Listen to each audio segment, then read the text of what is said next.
Hello friend, कैसे हैं आप सब लोग। आई होप आज बहुत बढ़िया हूं। मैं के आर सैनी के आर विकास स्वागत करता हूं। दोस्तों आज में बात करने वाले हैं असिस्टेंट लोको पायलट की पहली सैलरी के ऊपर। जो तो आफ्टर ट्रेनिंग कितनी सैलरी यहाँ पे बनी, कौन कौन से भत्ते मिले। तो एक तरीके से जो नए एस्पायरेंट्स है जिनका सपना है एलपी बनना, उन लोगों के लिए एक बड़ा मोटिवेशन रहने वाला है। ये पहली जो सैलरी होती है उसकी एक अलग ही खुशी होती है।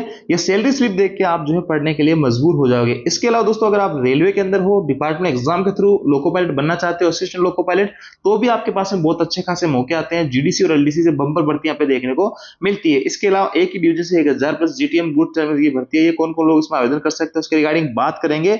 इसके अलावा दोस्तों जीडीसी लेकर कुछ दोस्तों के कुछ डाउट्स हैं, उनके ऊपर भी डिस्कस करने वाले हैं। देखिए, आप डिपार्टमेंट एग्जाम की तैयारी कर रहे हो जीडीसी वगैरह के माध्यम से या फिर डायरेक्ट रिक्रूटमेंट की, आप लोगों के लिए एक कॉमन चीज है, अभी कंपटीशन बहुत अच्छा खासा है। तो ऐसे में जो भाई जितना अधिक पीआईक्यू प्रैक्टिस सेट लगाएगा, जितने अधिक प्रैक्टिस करेगा, जितने अधिक पीआईक्यू निकालेगा, उतने ही आपके सिलेक्शन के चांसेस बढ़ जाएंगे। जैसे कि जीडीसी वाले भाइयों को भी पता है कि इस बार आपका जो पैटर्न रहने वाला है वो डायरेक्ट रिक्रूटमेंट के सीबीटी 2 के आधार पर रहने वाला है। तो कहने का मतलब डायरेक्ट रिक्रूटमेंट की तरह ही आपका पेपर आ रहा है, वही पैटर्न रह रहा है। और जो डायरेक्ट रिक्रूटमेंट की तैयारी कर रहे हैं भाई लोग, वो भी पीआईक्यू प्रैक्टिस पे ज्यादा फोकस करना चाहिए। जितने भाई लोग सिलेक्शन ले रहे हैं उन्होंने एक ही बात कॉमन है कि पीआईक्यू प्रैक्टिस सेट ज्यादा उन्होंने लगाया है। तो यहाँ पे देखिए, पीआईक्यू प्रैक्टिस सेट के लिए आप टेक्स्ट बुक की पास ले सकते हैं। इसके ऊपर अभी ऑफर चल रहा है, आज और 2 दिन यानी कल तक कैंप्स में सेल रहने वाली है। और ईयरली टेक्स्ट बुक पास मिल रहा है मात्र आपको 307 रुपए में। आप हमारा कूपन कोड सेन यूज करके 12% की अतिरिक्त छूट ले सकते हैं। इसको डायरेक्ट बाय करने के लिए लिंक आपको डिस्क्रिप्शन मिल जाएगा, वहां से जाके आप इसको ज्वाइन कर सकते हैं। देखिए दोस्तों, इस पे आपको कई सारे आपके जितने भी एग्जाम है उनके पीआईक्यू मिलने वाले हैं, रेलवे के जितने हर किस्म का डिटेल से सोल्यूशन मिलेगा। आप अपनी रैंक देख सकते हैं।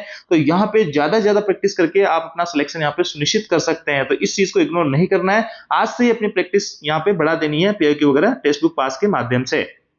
अब देखिए दोस्तों, स्क्रीन पे एक पे स्लिप देख पा रहे होंगे, जुलाई 2026 की है, एकदम लेटेस्ट पे स्लिप है। सबसे पहले देखिए यहाँ पे जिस भाई की पे स्लिप है वो अहमदाबाद डिवीजन के अंदर कार्यरत है वेस्टर्न रेलवे में। और यहाँ पे इनका जो नाम है वो हाइड कर दिया, लोको असिस्टेंट लोको पायलट है इलेक्ट्रिकल डिपार्टमेंट के अंदर। और गुड्स जो इनका स्टेशन है जीआईएम गांधीधाम में इनकी यहाँ पोस्टिंग है। हेडक्वार्टर इनका गांधीधाम है। और इधर देखेंगे तो डेट ऑफ बर्थ इनकी 2001 का जन्मदिन है इनका। और डेट ऑफ ज्वाइनिंग जो है इनकी 27/12/2025 की है। ये नहीं दोस्तों, इनको जो है ज्वाइन किए हुए यहाँ पे 6-7 महीने हो गए हैं। तो ऐसे में 6-7 महीने के करीब जो है यहाँ पे असिस्टेंट लोको पायलट की ट्रेनिंग होती है। इसके बाद में इनकी अभी मई जून के अंदर ही पोस्टिंग हुई है। ये जो है पहली सैलरी इनकी यहाँ पे आई है आफ्टर ट्रेनिंग। लेवल 2 के अंदर है और इनका जो बेसिक है 20,500 रुपए है। जैसे कि दोस्तों आप सभी लोगों को पता है, रेलवे के अंदर इंक्रीमेंट का एक नियम होता है, 3% आपकी वेतन वृद्धि होती है हर साल। तो पहली जो आपकी ज्वाइनिंग होती है, जैसे इनकी दिसंबर से पहले ज्वाइनिंग हो गई है, तो इंक्रीमेंट की डेट होती है या तो 1 जनवरी से लगेगा या फिर 1 जुलाई से लगेगा। पहला जो इंक्रीमेंट होता है उससे डिसाइड होता है कि आपका लाइफ टाइम कौन सा इंक्रीमेंट मिलने वाला है। तो देखिए इनकी ज्वाइनिंग जो है 27/12/2025 की है। तो 1 जुलाई से पहले पहले, यानी या तो 1 जनवरी से पहले पहले आपको 6 महीने कंप्लीट हो जाना चाहिए, या फिर 1 जुलाई से पहले पहले 6 महीने कंप्लीट हो जाने चाहिए। तो यहाँ पे देखिए 27/12 को ज्वाइन कर लिया, तो आने वाली जो 1 जुलाई 2026 अभी रिसेंटली जो गई है, 1 जुलाई 2026, तो उनका जो है यहाँ पे इंक्रीमेंट लग गया है। पहला इंक्रीमेंट लग गया है। इनिशियल बेसिक इनकी जो 19,900 रुपए होती है, 3% वृद्धि होकर अब जो इनकी बेसिक है 20,500 रुपए हो गई है। अब आगे जिनका इंक्रीमेंट जो रहेगा हमेशा 1 जुलाई को लगेगा, अगला इंक्रीमेंट 1 जुलाई 2027 को लगेगा, उसके बाद 28 को। इस तरीके से इनकी 3-3% जो बेसिक में वृद्धि होती रहेगी। बैंकिंग डिटेल है जो कि हाइड कर दी गई है। तो देखिए दोस्तों, इधर इनकी जो पेमेंट बनी है 70,176 रुपए, बहुत अच्छा खासा पेमेंट आप इसको मान सकते हैं। और इसमें देखिए क्या क्या चीजें मिली है इनको। बेसिक पेमेंट है 20,500 रुपए। और डीएनएस अलाउंस जो है अभी आपका 60% चल रहा है, 3% का जल्दी अनाउंसमेंट होने वाला है 1 जुलाई 2026 से, तो उसका भी पेमेंट को मिलेगा विद एरियर, 3 महीनों के एरियर के साथ में उनका भुगतान किया जाएगा।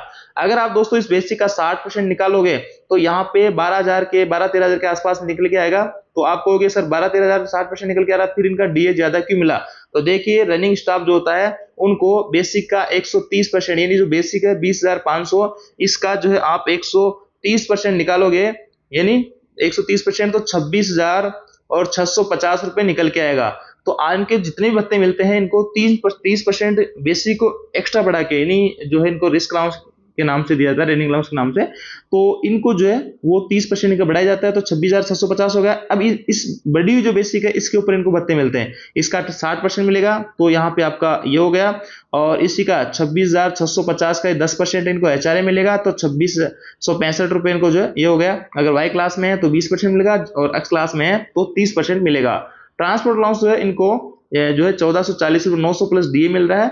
और किलोमीटर अलाउंस देखिए ये जो है सबसे अच्छा खासा हाइक बनाता है रनिंग स्टाफ के लिए किलोमीटर अलाउंस से, और इसमें हाल ही में वर्दी भी कर दी गई है, तो ऐसे में और अच्छा खासा आने वाले समय में किलोमीटर अलाउंस देखने को मिलेगा। अभी इनिशियल ज्वाइनिंग है भाई की, तो यहाँ पे किलोमीटर अलाउंस है, जितनी गाड़ी आप रनिंग करोगे उतना ही किलोमीटर अलाउंस आपका बनेगा। किसी भाई का 30,000 ही बनता है, किसी का 35 ही बनता है, किसी का 40 ही बनता है, किसी का कम चलाता है तो 10 भी बनता है।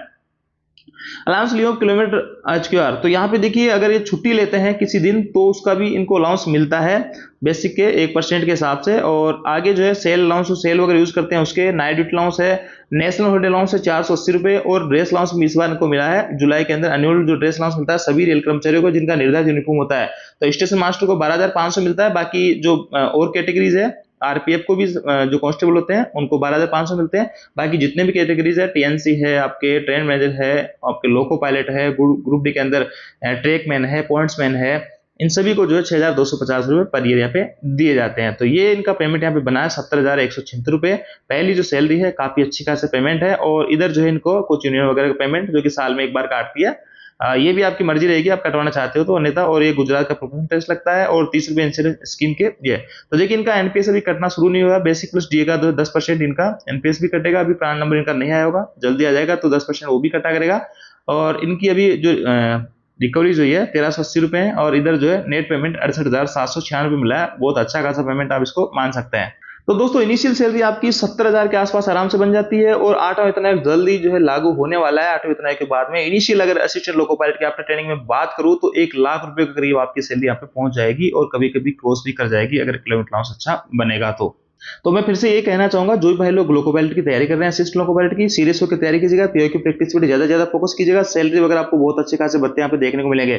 शायद दोस्तों जीडीसी से भी काफी बंपर भर्ती निकल के आती है आपकी लोको पायलट की, और जैसे आपने देखा अभी कई सारे जहां से जीडीसी की भर्तियां आई है उसमें अगर 1,500 पद है तो उसमें से 1,000 करीब तो जो है आपके लोको पायलट की रहने वाला है। इसके अलावा 50% एलडीसी कोटे की, जिसके अंदर भी लगभग सभी भाइयों को मौका मिलता है जो भी एलिजिबल है इस लेवल के बराबर, इस लेवल से नीचे के, तो उसमें भी बंपर भर्ती देखने को मिलती है। तो डिपार्टमेंट एग्जाम के थ्रू या डिपार्टमेंट कोटे के थ्रू यहाँ पे जो है असिस्टेंट लोको पायलट बनना बहुत ही आसान है। कोई भाई डायरेक्ट रिक्रूटमेंट से अगर असिस्टेंट लोको पायलट नहीं बन पा रहा तो आप ग्रुप डी में आ जाइए रेलवे में, और वहां से भी आप बड़े आसानी से यहाँ पे आप लोको पायलट बन सकते हैं। अब देखिए दोस्तों एक ही डिवीजन से 1,000 प्लस जो है गुड ट्रेन मैनेजर की भर्ती है। ये है दोस्तों आपका प्रयागराज डिवीजन। यहाँ पे देखिए 11/8/2026 को नोटिफिकेशन निकला है। 60% जो ट्रेन मैनेजर कोटे की भर्ती है उसके अंदर यहाँ पे 1,012 पोस्ट निकली है, और इसमें ग्रुप डी वाले अगर मैं भाइयों की बात करूँ तो सिर्फ और सिर्फ यहाँ पे जो आपका पॉइंट्समैन है उनको मौका मिलता है। तो इसलिए मैं आपको बार बार कहता हूं कि अगर ग्रुप डी में ज्वाइन कर रहे हो तो प्रेफरेंस में पॉइंट्समैन रखिएगा, और अच्छी मेहनत कीजिएगा और कोशिश कीजिएगा पॉइंट्समैन की पोस्ट आपको मिल जाए, क्योंकि पॉइंट्समैन के पास में प्रमोशन के बहुत अच्छे खासे मौके होते हैं। यहाँ पे 1,000 प्लस पोस्ट यहाँ पे निकली है, और मेरे हिसाब से 1,000 के करीब तो इस डिवीजन पूरे डिवीजन के अंदर पॉइंट्समैन नहीं होंगे, तो सबके सब भाई यहाँ पे इस भर्ती के अंदर आराम से लग जाएंगे अगर वो 60% मार्क्स को। इसके अलावा दोस्तों यहाँ पे आपके 25% कोटे की वैकेंसी अलग आती है। तो ऐसे में अगर मैं मोटा बात करूं तो 100 में से 85 जो ट्रेन मैनेजर है वो तो एलडीसी कोटे के थ्रू ही भरे जाते हैं। तो ऐसे में बहुत अच्छा खासा मौका रहता है। ग्रुप डी में पॉइंट्समैन को ही सबसे ज्यादा मौका मिलता है, उसके बाद में दूसरे जो डिपार्टमेंट है ट्रैकमैन वाले भाई है वगैरह उनको इतना मौका नहीं मिलता है इस भर्ती के अंदर। तो ये है बहुत बड़ी अपडेट, बहुत बड़ी भर्ती एक तरीके से आप इसको कह सकते हैं। इतनी बड़ी भर्ती देख के जो राड छिड़ गई है यहाँ पे ट्रैकमैन साथ ही कह रहे हैं कि हमारे साथ भेदभाव हो रहा है। हमारे जेई के लिए सिर्फ 5 भर्ती निकली है और 40,000 लोग उसमें फॉर्म भरेंगे, जबकि यहाँ पे 60% कोटे जिसमें पॉइंट्समैन वाले साथियों को मौका मिलेगा उसमें 1,012 पोस्टर, इतने तो कर्मचारी भी नहीं है उस डिवीजन के अंदर। तो ऐसे में हमारे साथ भेदभाव क्यों हो रहा है? आगे देखिए ये भी एलडीसी ओपन टू ऑल की मांग कर रहे हैं, और इन्होंने बताया भी है, इन्होंने एक नोटिफिकेशन भी यहाँ पे डाल रखा है कि आपके एलडीसी कोटे की भर्ती। ये देखिए सिर्फ 5 वैकेंसी है ट्रैकमैन वालों के लिए, तो ये इस चीज का विरोध कर रहे हैं कि एलडीसी ओपन टू ऑल की जाए और सबको मौका दिया जाए। ट्रैकमैन वाले के भाइयों के पास में इतना ज्यादा मौका नहीं होता है, और भर्तियों में सभी को ओपन किया जाए, इनकी लगातार डिमांड रही है। देखते हैं रेलवे बोर्ड का क्या कुछ इस पे कहना होगा। अब जीडीसी को लेकर कुछ डाउट्स है उनको उसके ऊपर डिस्कस करते हैं। देखिए भाई का कहना है कि मान लो मैं अभी पॉइंट्समैन हूँ और मैं जीडीसी के माध्यम से स्टेशन मास्टर बन जाता हूँ किसी जोन में, और वहां पे मेरे को पोस्ट मिल जाती है। अब मैं जोन चेंज करता हूँ, मान लो मैं चेन्नई में और मैं आज यहाँ पे जयपुर में आना चाहता हूँ यहाँ पे एनडब्ल्यूआर में, तो उसमें मेरे को पॉइंट्समैन वाली पोस्ट पे आऊंगा या फिर मैं स्टेशन मास्टर के? तो देखिए जीडीसी से आपका सिलेक्शन आता है, जिस भी प्रमोशन पे पहुंच गए, प्रमोटिव हो गए किसी भी एग्जाम के माध्यम से, तो आप उसी पोस्ट पे आपका ट्रांसफर होगा। आप स्टेशन मास्टर बन गए जीडीसी से, वहां से आप जोन चेंज करोगे तो आप स्टेशन मास्टर की पोस्ट पे आओगे। तो इस चीज आपकी क्लियर हो जाती है। इसके अलावा ग्रुप डी में A3 मेडिकल स्टैंडर्ड था स्टेशन मास्टर के लिए, और ट्रेनर के लिए आप फॉर्म नहीं भर सकते हैं दोस्तों। इसमें ये चीज आपकी क्लियर हो जाती है कि आपका जो मेडिकल स्टैंडर्ड है A3 है, इससे अपर लेवल के मेडिकल स्टैंडर्ड में आप पोस्ट फॉर्म जो नहीं भर सकते। आगे सर जीडीसी में 6 सर्विस वाले वालों को मेडिकल में छूट मिलती है। देखिए जीडीसी के अंदर ये रूल नहीं है, एलडीसी वाली जो भर्ती आती है 50% एलडीसी कोटे की एलपी की, उसमें जरूर ये मौका मिलता है।